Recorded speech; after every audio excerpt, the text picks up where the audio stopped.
Bonjour à toutes et à tous. Le Finistère, comme la France et le monde entier, vit actuellement une période de crise sanitaire inédite. Dans ce contexte, nous sommes toutes et tous concernés, nombreuses et nombreux à être actifs et mobilisés. Les valeurs d'entraide, de solidarité qui sont profondément ancrées en Finistère nous y amènent tout particulièrement. En ce début de deuxième semaine de confinement, j'ai souhaité vous adresser quelques mots. Quelques mots pour remercier, féliciter et encourager toutes celles et tous ceux qui sont présents, œuvrent ensemble pour que nous passions au mieux cette crise sanitaire majeure, inconnue de nos générations. L'heure est bien à l'union des forces pour combattre cette épidémie.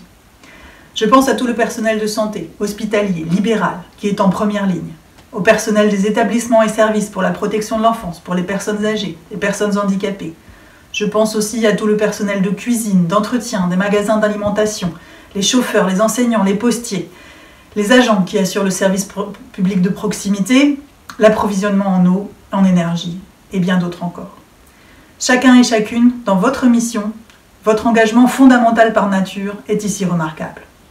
J'associe à cette pensée les ONG, comme la Croix-Rouge, qui intervient en appui des médecins et des hôpitaux, les associations caritatives et structures partenaires de nos missions, ainsi que les équipes municipales qui, avec les agents des CCAS, coordonnent à leur échelle les réponses à apporter aux personnes démunies, isolées. Depuis les premières alertes, de son côté, le conseil départemental agit. Nous avons adapté notre collectivité aux mesures extraordinaires et je tiens à féliciter et remercier nos agents qui remplissent leur mission dans les conditions difficiles que nous connaissons. La protection de l'enfance, pour laquelle près de 300 agents sont mobilisés auprès des 2000 enfants confiés au département, de ceux qui sont accompagnés dans leur famille, mais aussi pour le traitement des informations préoccupantes. Le travail social qui doit continuer en cette période de crise.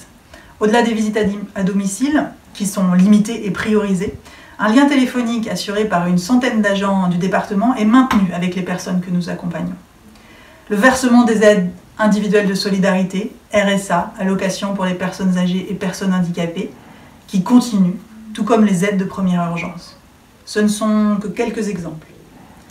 Pour ma part, je suis en lien permanent avec les services de l'État, le président du conseil régional, avec mes collègues des autres départements, pour faire bloc face à cette crise inédite. Je relaie nos préoccupations, notamment s'agissant des établissements et services médico-sociaux et sociaux, comme je l'ai fait dès la semaine dernière auprès du ministre de la Santé et du secrétaire d'État à la protection de l'enfance. Des réponses nous arrivent régulièrement. Hier, nous avons eu par exemple confirmation que nous pouvions passer commande de masques. C'est chose faite. 2 millions de masques supplémentaires seront donc disponibles en Bretagne dans les jours à venir, à l'initiative du Conseil régional et des 4 départements bretons. Au-delà des sujets que je viens d'aborder, j'ai également une pensée particulière pour les salariés des secteurs économiques les plus touchés, les indépendants, les entreprises. Concernant les plus de 3000 qui travaillent régulièrement avec le conseil départemental, nous veillerons à prendre en compte leurs problématiques pour ne pénaliser personne. Et puis, je pense aussi aux associations, notamment celles avec lesquelles nous menons des politiques départementales. Culture, sport, langue bretonne, environnement. Nous sommes et nous serons attentifs à leurs difficultés, notamment auprès de celles qui ont dû ou devront annuler des événements. Pour terminer, je voudrais insister sur la protection de l'enfance et les violences infrafamiliales. En cette période de confinement qui instaure un huis clos au sein des familles, vous le comprenez, notre vigilance à toutes et tous doit être particulièrement mobilisée. Des familles peuvent se retrouver en difficulté, des enfants peuvent en souffrir. Le 119, numéro d'urgence, assure une écoute permanente. Conseils enfants, adolescents, parents. Les informations préoccupantes y sont également recueillies et transmises aux agents du département. Enfants, adolescents, parents, voisins, amis, victimes ou témoins de violence, ce numéro vous est réservé. En cette période particulièrement difficile, la protection des enfants et des personnes vulnérables est l'affaire de toutes et tous. Un dernier mot enfin, soyez prudents, assurez-vous de la fiabilité de vos informations, respectez les consignes de sécurité qui permettent de vous protéger, mais aussi et surtout de protéger les autres.